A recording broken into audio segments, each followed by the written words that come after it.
Mapagpalang araw kaibigan. Minsan pa, ito po ang inyong kaibigan kay Jesus, Brother Manny Bautista. Na po, nasa programa po kayong ang tunay na pagbubunyag. Ano po? Kaya ako sinabing tunay kasi marami rin pong nagbubunyag pero up-truth o kalahating tama, kalahating hindi. Kasi po, iba-iba ang kanilang pamantayan.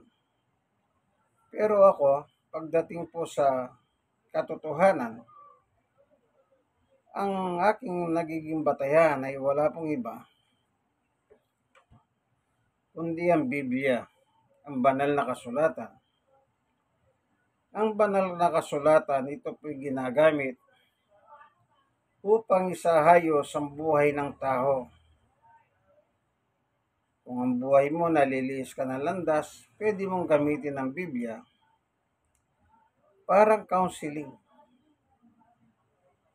Ano po? Para ituwid mo ang buhay sa pang-araw-araw na buhay. Pero pagdating po sa pananampalataya, ibang usapan yon. Ibang usapan pagdating sa pananampalataya. Sapagkat ang pananampalataya, ito po yung pinaka-importanting sangkap ng buhay ng tao. Maaaring hindi kayo naniniwala sa Diyos. Maaaring hindi kayo naniniwala kay Jesus.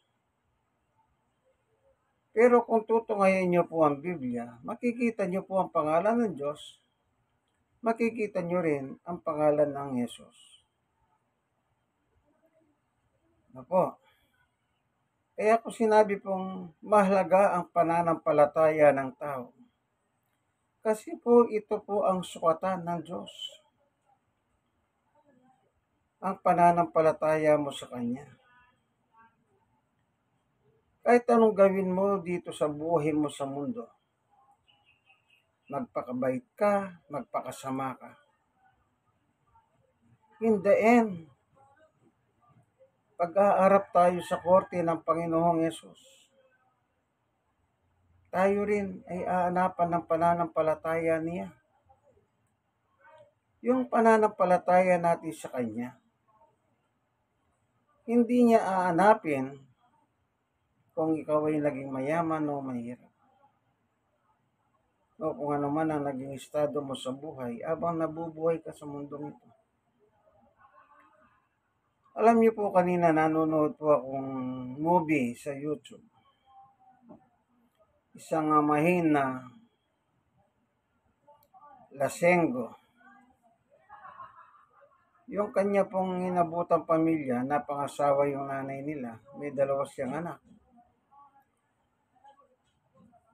Pinagmalupitan niya po yung mga anak. Parehong lalaki po yung anak. Dumanas sila ng physical violence sa kanilang amahin. So yung isa po, yung pinakakuya, umalis siya sa kanilang lugar at pinagpatuloy ang buhay sa iba. Yung sinabi niyang address, hindi naman niyo tinupad. Pero nagpatuloy po sa buhay hanggang makatapos. Nakatapos po siya ng detective, police detective. Yung isa naman, yung pangarap niya po, yung baseball. Halos abot kamay na po niya ang kanyang pangarap. Ang ginawa ng amahin nung gabi na yon, kasi sa kanya pong ang desisyon sa bata. Yung amahin niyang malupit, sabi niya hindi ako pwedeng pumayag. Pero sabi nga po ng manager at coach, Ikaw lang ang pwedeng mag-decide doon sa anak. Kaya yung gabi pong yun, natutulog yung anak, pinalo niyang baseball bat yung kamay ng bata. Napilay siya. Kaya gusto niya mangumalis, hindi siya makalis kasi nga yung nanay niya, iniintindi niya. Hindi niya maiwanan ng kanyang nanay. Pero dumating din po sa punto na nagdesisyon siya para sundan yung kanyang kuya sa address na kanyang binigay. Sa madalit salita, nakahalis siya. Sinundan niya po yung kuya niya, which is dahil hindi naman niya tinupad yung sinabi niya pupunta siya sa ganitong lugar, hindi rin niya po natagpuan ng kuya niya. Dahil nandun na po siya, naghanap buhay siya. Ano po? So, sa madalit salita, magulong pamilya. Ngayon, yung nanay po nila, namatay ng cancer. Na yung nakahuwi lang po, yung kuya, yung detective. So, dahil mapagmahal yung bunso, yung property ng nanay niya, iniwan niya sa bunso. So, yung kanyang stepfather na nakasagasa, kasi po, mahilig siyang uminom ng alak. Napatay niya po yung nasagasa niyang mga bata. 2. Nabilanggo po siya. Kaya nung umuwi po itong bunso, nakita niya yung kanyang amay.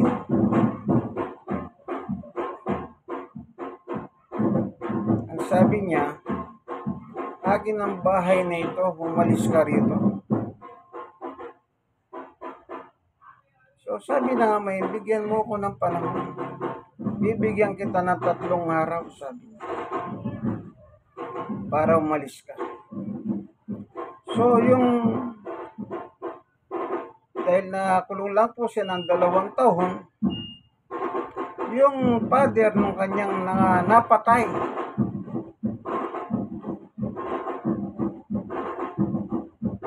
nagiganti.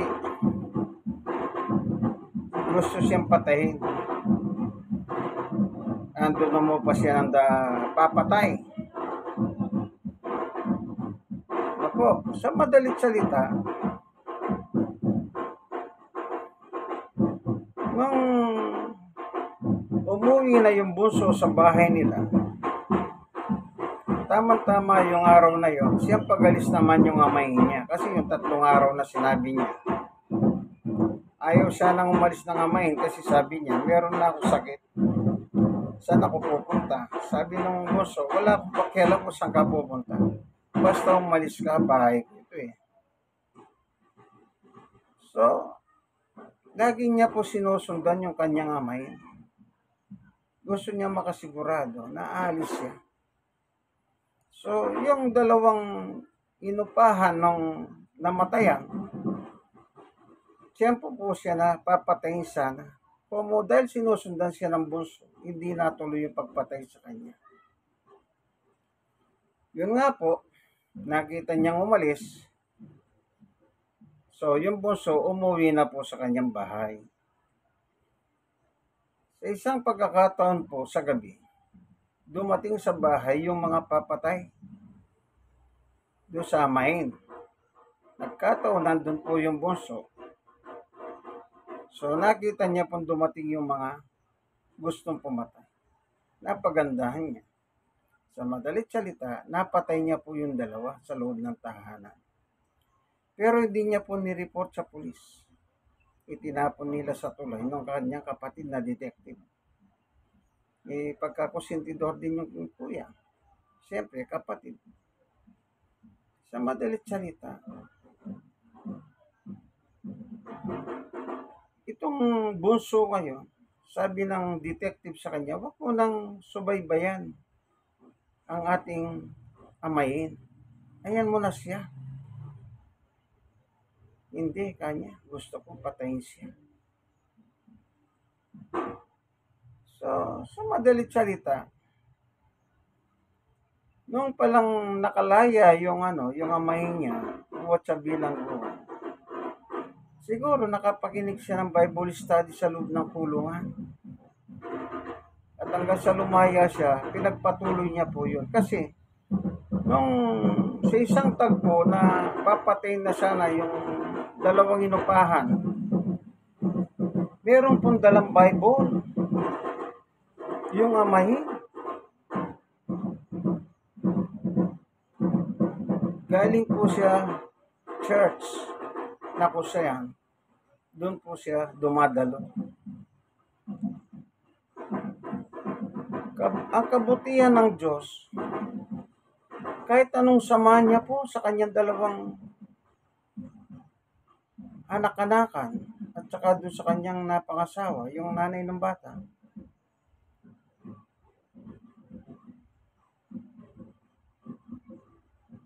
kung titignan mo, dapat kung sa true to life po baka sabihin mo dapat pinatay na.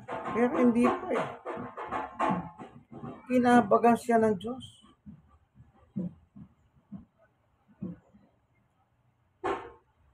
So, yung sa madalit salita, nag-usap po yung tatay ng dalawang batang namatay.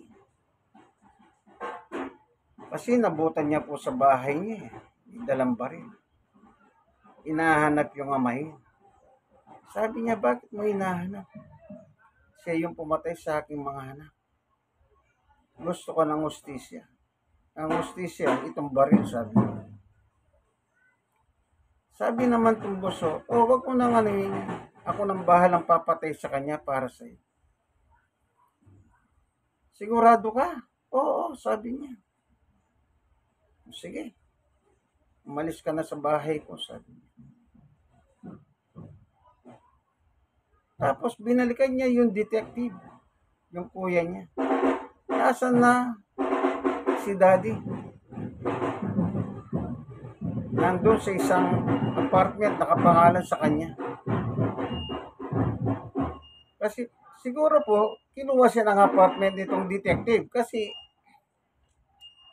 sabi kasi ng detective, itigil mo na yung plano mong yan. Pero hindi siya nakinig. Sabi niya, hindi, papatayin ko yan, sabi niya. Sa madalit salita, pinuntahan niya po sa hotel, dala yung baril niya. Meron po siyang baril na mahaba. Nakita po doon yung kanyang amay. Sabi niya, gawin mo na. Sige na, gawin mo na. Nung nakita niya po yung kanyang amayin na bumalik siya dati, lasenggo, miserable ang buhay. Ang sabi niya, mag-impake ka na, daddy, uwi na tayo. Iba yung kanyang salita, imbis na babarilin niya, nung nakita niya miserable na, mag-impake ka na, uwi na tayo. Sa madalit salita, inuwi niya sa bahay, na bahay na namanan niya sa kanyang nanay. Ano po? Sa isang umaga, pinasukan niya yung daddy niya, yung amay niya, dala yung baril. Iba na tono nung daddy. Patawarin mo ko anak, patawarin mo ko anak, sabi niya. Yung sa hotel na nakita na lasing siya, sige na, tapusin mo na ako, sabi niya. Pero nung nawala ang lasing sa bahay, kinaumagahan, ang sabi niya, patawarin mo ako anak, patawarin mo ako anak, sabi niya. Maging malupit ako sa inyo, patawarin mo ako. Ayun, akma niyang babarilin po, tinutok niya yung baril. At hindi pinakita, basta pumutok yung baril. Sabi ko, ginawa niya rin yung gusto niya. kahit pinigilan siya ng kuya niya. Sa madalit salita, nagpunta siya sa tulay kung saan tinapon yung 2 bangkay ng mga binayaran. At meron siyang tinapon din nakasako. So, ang aking isip, tinuluyan niya. Yun pala, yung laman po lang sako pala, yung mga kagamitan niya nung ang korsonada niyang sport is baseball. Kumbaga, inalis niya sa bahay, yun ang itinapon niya, nakasako. Akala ko po. So, sa madalit salita, nagkita ngayon yung dalawa, yung magkapatid. Sabi ng bunso, gumawa po siya ng sulat. Kasi siya naman ang pumatay doon sa dalawa na gustong patayin yung kanyang amay na inupahan nung namatayan na 2 bata. Nakasulat doon na yung kanyang ginawa, kasalanan. So, yung kapatid na detective, binigay po sa office yung sulat para kung ano man ang plano nila, magagawa nila. Pero yung kapatid niya, baka hindi na tayo magkita, sabi niya. Nagpakaluyo-layo po yung bunso. Pagkatapos, biglang pinakita kayo, yung amahin lumalabas sa bahay. So, hindi niya po pala binaril. Pero sinabi niya doon sa tatay ng 2 bata, patay na. Pero sabi ng tatay na bata, gusto ko makita ang bangkay. Hindi niya pinakita kasi hindi naman niya po pinatay. Sa madalit salita, yung kuya bumalik sa bahay nila. Nakita yung amay sa malayo. Hindi niya talaga mahan. Miserable. Tapos nilapitan niya. Yung amay niya, may dala na naman Bible. Umupo sa labas, mayroon siyang silya doon. Ang sabi ng detective, yung panganay, nakakatulong ba sa iyo yan? Ang tanong, ang tinutukoy niya yung Bible. Parang ganito pong yan. Nakaganyan siya. Ang sagot ng amay, oo. Sa madalit salita, yung Biblia nakakatulong sa kanya. Yun po yung kabutihan ng Diyos. Kahit anong sama mong tao, hindi ka pagagalitan ng Diyos. Manapa, hindi niya pinahintulot na mapatay siya nung ama. Yung inupahan, yung nasa kasahan niya 2 bata, na umupa yung tatay ng 2 killer para patayin siya.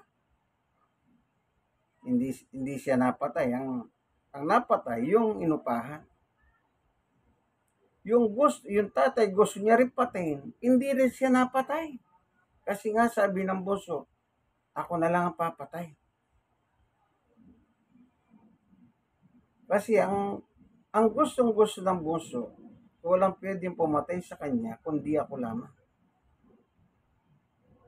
Hindi rin po napatay ng bunso.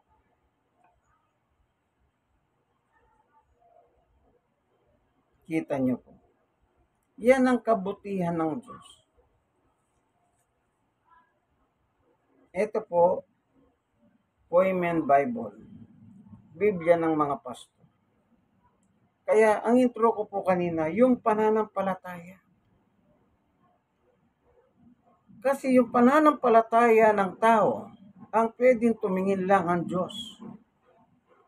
Hindi pwedeng tignan ng tao kasi ang isip ng tao magulo, malikot. Ang puso ng tao ang tumitingin ng Diyos. Siya ang sinisiyasat ng Diyos ang puso ng tao. Kaya yung pananampalataya mo, yun ang magsasalba sa iyo. Sa kabila ng masama yung amayin,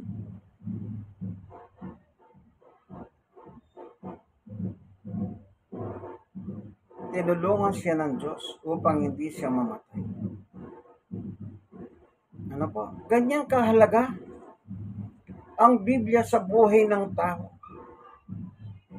Ang Biblia ang kinasusulatan ng turo at aral ng ating Panginoong Jesucristo, which is ang turo ng Panginoong Jesucristo, ay nagmula sa kanyang Ama. Bilang anak, siya po ang inutusan upang manawag sa lupa, upang ipangaral ang aral ng Diyos na kanyang Ama. Upang ang mga tao, bago man lang dumating sa panahon na sabihin na nating malapit ng mamatay, datnan sila ng salita ng Diyos. Yung salita ng Diyos, yun ang magsasalba sa iyo. Kaya sabi ng ating Panginoong Yesus sa Mateo 4:4, basahin ko. Ano po? Na kung saan ang sabi niya, ay ganito po nakalagay. Babasahin ko.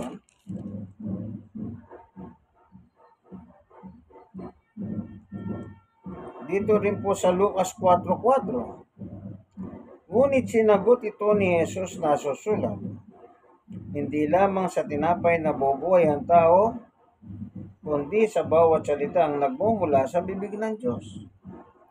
Lucas 4:4 po binasa ko. Yan din po nakalagay sa Mateo 4:4.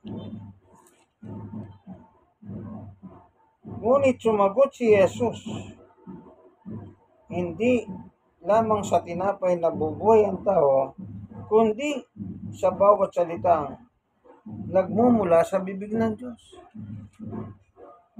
Same chapter and verse ng Mateo at Lucas. Yung amayin, sigurado nakapakinig ng salita ng Diyos. Kasi kung hindi, bakit may hawak siyang Biblia? Naalala ko po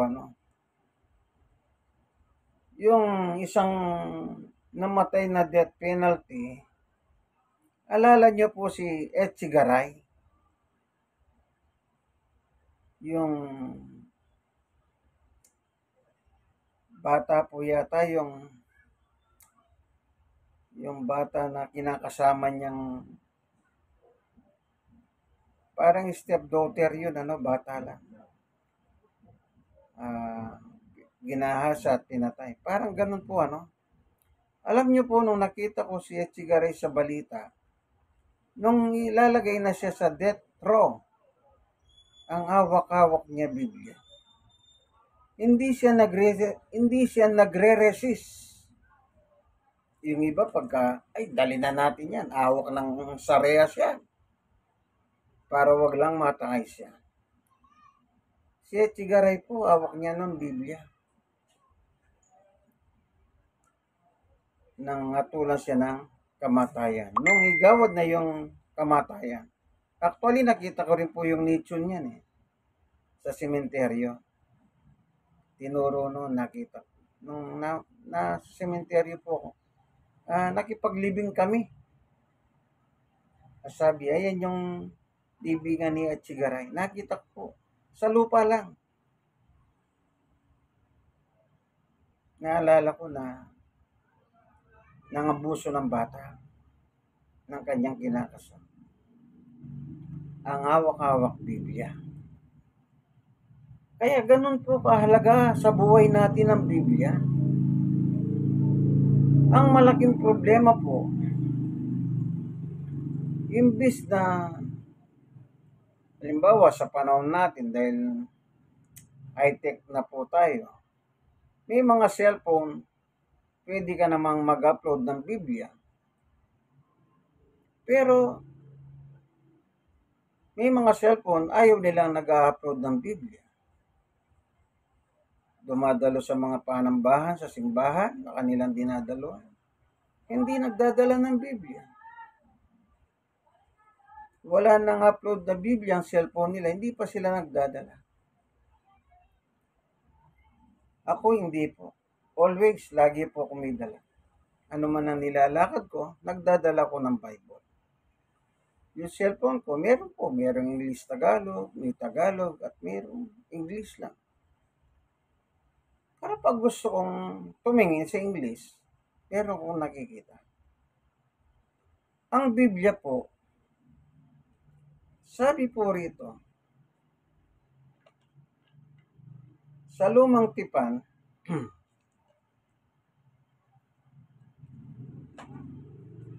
tignan po natin ang nakalagay. Sa Lumang Tipan, sa Oswe 1:8, huwag mong kaliligtahin basahin ng aklat ng kautusan. O, kita niyo po. Ano po ang utos ng Panginoon Diyos? Maliwanag po. Huwag mong kaliligtahan basahin ng aklat ng kautusan. Pag bulay-bulayan mo, iyon. Araw at gabi. Upang matupad mo ang lahat na nakasaad doon, sa ganoon, magiging masagana at matagumpay ang iyong pamumuhay. Kumbaga, pagkababasahin mo pala ang Biblia, yung nakasulat ang sabi, sundin mo. Blessing ang darating sa iyo. Anong sabi po? Yung panguli? Sa ganoon, magiging masagana at matagumpay ang iyong pamumuhay. Blessing po ito. Yan ang nangyari do sa amay na walang yan. Malupit sa kanyang mga step son at sa kanyang asawa. Nung makapakinig siya ng salita ng Diyos at may dala siyang Biblia, isipin niyo po, kalalabas lang sa simbahan, may dalang Biblia. Pinagtangka siya ng dalawa na inutusan na patayin siya. Pero hindi pinahintulot ng Diyos na mapatay siya. Kita niyo po, ano? Kaya balikan nung stepson niya na panganay, ang awak-awak niya pa rin Biblia. Nang tanong ng stepson, nakakatulong ba sa iyo yan? Sagot naman, nung amay, oo. Totoo po, makakatulong. Ano pa ang dulot dito bukod sa blessing? Yung blessing kung dumating doon sa amay, hindi siya namatay. Hanggang matapos ang pelikula. Niligtas siya ng Diyos sa masama. Dito sa 119, 105, salita mo'y isang tanglaw na sa akin ay patnubay. Sa landas kong darahanan, liwanag na tumatanglaw. Yung amahin po ay nasa kadiliman dahil po sa kanyang bisyo. Lasenggo, drunkard. Walang modo. Bastos. Walang respeto. Pero kinahabagan siya ng Diyos. Ano po nakalagay? Yung salita ng Diyos, liwanag na tumatanglaw sa aking darahanan. Ang dinadahanan mo ay pusikit na kadiliman dahil wala kang salita ng Diyos. Pero nung mapakinggan mo ang salita ng Diyos, yun ang nagbigay sa iyo ng liwanag. Na yung kadiliman na tinatahak mo, hindi mo na tatahakin. Ano po? Ganon kahalaga pala ang salita ng Diyos na nakatala sa Biblia. Meron pa pong nakalagay dito.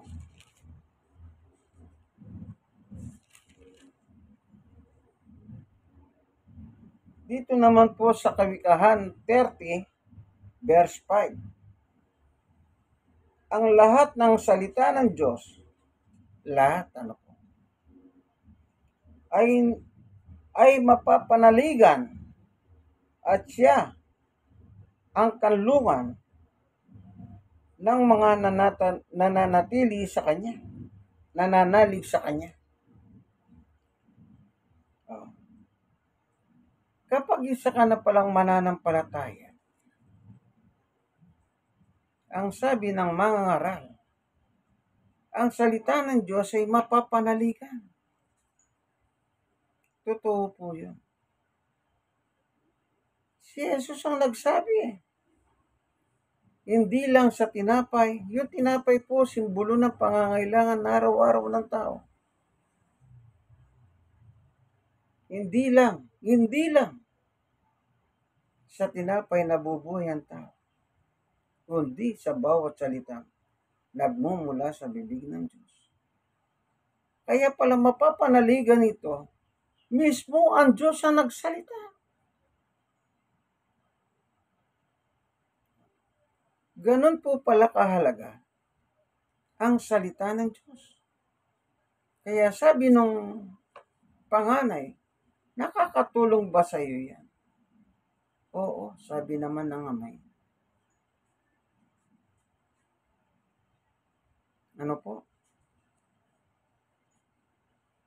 Purihin ang Panginoon. Ikaw, kaibigan, nasubukan mo na ba ang blessing ng Diyos nang matuto ka sa salita ng Diyos?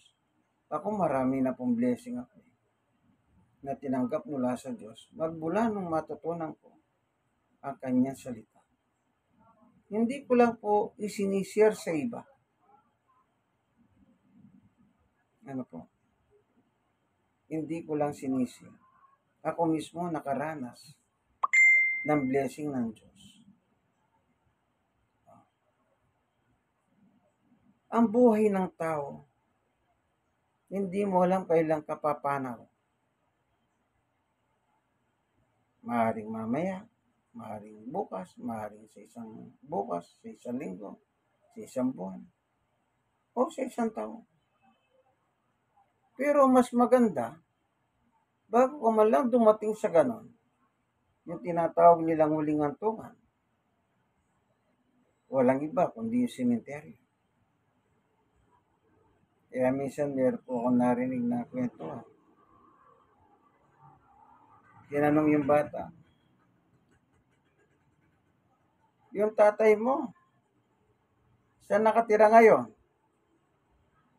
Ay, doon sa Laloma. Doon siya nakatira. So, ang tanong ko siya nakatira. Kaya, ang iisipin mo, doon sa Laloma, kasi yung Laloma, meron nakatira doon. Yun pala, sa sementeryo, nakalibing. Ano po? Ayan. Kasi po yung Laloma, sementeryo. Pero may nakatira doon na buhay. Siyempre, iisipin mo, ang tanong, saan nakatira ang tatay mo? Di Laloma. Iniisip mo, dahil may mga tao sa Laloma, na buhay ha. Yung pala, doon siya nakalibing. Apo. Kaya napaka-importante po pala, bago tayo dumating doon, sa Laloma, bulahin mo pala salita ng Diyos, araw at gabi. Ang sabi po ng Josue 1:8. At ang sabi naman po dito sa pahayag, kung binubulay mo araw at gabi, ano naman ang nakalagay? Sa 1:3 ng pahayag, pinagpala ang bumabasa ng aklat nito. O kita niyo po? Pinagpala. Ano yung pinagpala? Blessed. Blessing. Ang alin daw po? Yung bumabasa. Yung iba, ayaw nilang magdala ng Biblia. Naturingan may simbahan, hindi sila nagdadala ng Biblia. Basahin ko po. Pinagpala ang bumabasa ng aklat na ito ang mga nakikinig sa propesya nito at sumusunod sa nasusulat dito sapagkat malapit na itong maganap. Nakita niyo po. Hindi niya po sinabing mapalad yung nakikinig. Kundi ang sabi po, mapalad yung bumabasa, nakikinig, at tumutupad. Tatlo. Kaya sabi ng Josue, basahin mo araw at gabi. Bulayin mo. At sundin mo. At magkakaroon ka na mabuting kawakas. Hindi pa napakaganda. Buhay ka pa, binibless ka ng Diyos. At pagdating mo pa ng uling antungan mo, bless ka na. Kaibigan. Walang dyan, wala tayong pinutol dyan. Binasa lang natin kung ano yung nakatala.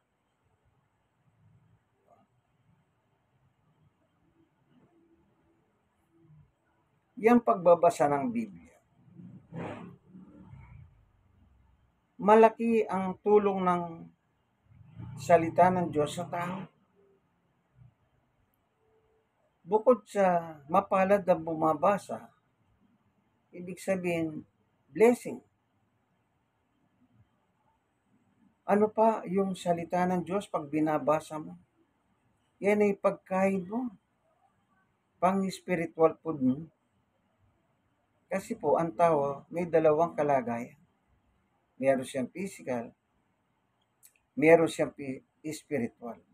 Kaya sabi ng Panginoong Yesus, yung pagkain o yung tinapay para sa physical at yung salita ng Diyos para sa spiritual. Kaya napaka-importante po. Kaya ang tanong ng panganay sa kanyang amay, ang nasa isip ko, hindi pinatay ng kanyang kapatid. Baka siyang papatay kasi nga po, detective, may baril siya. At yung kamay niya, nakakama po dun sa holster ng baril. Kasi nga, pinagmalupitan po sila. Sabi ko, siya siguro ang papatay ka.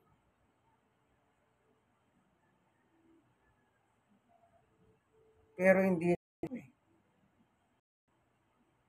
Sabi niya, nakakatulong ba sa iyo yan?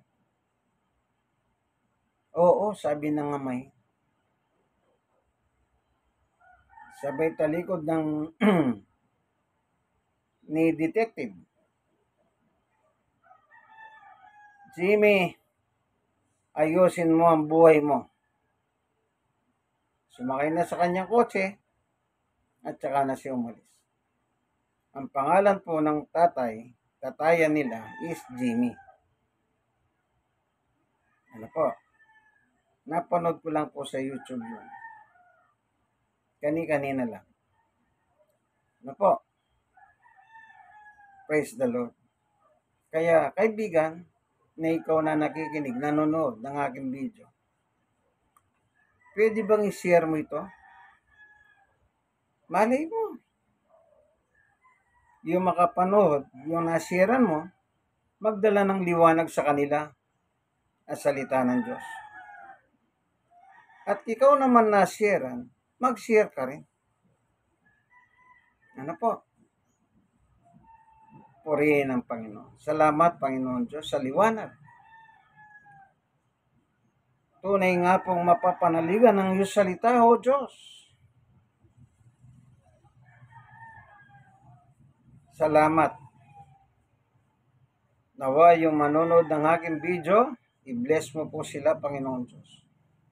Kung sila man ay dumaranas ng kadiliman sa kanilang buhay, sana palayain mo po sila.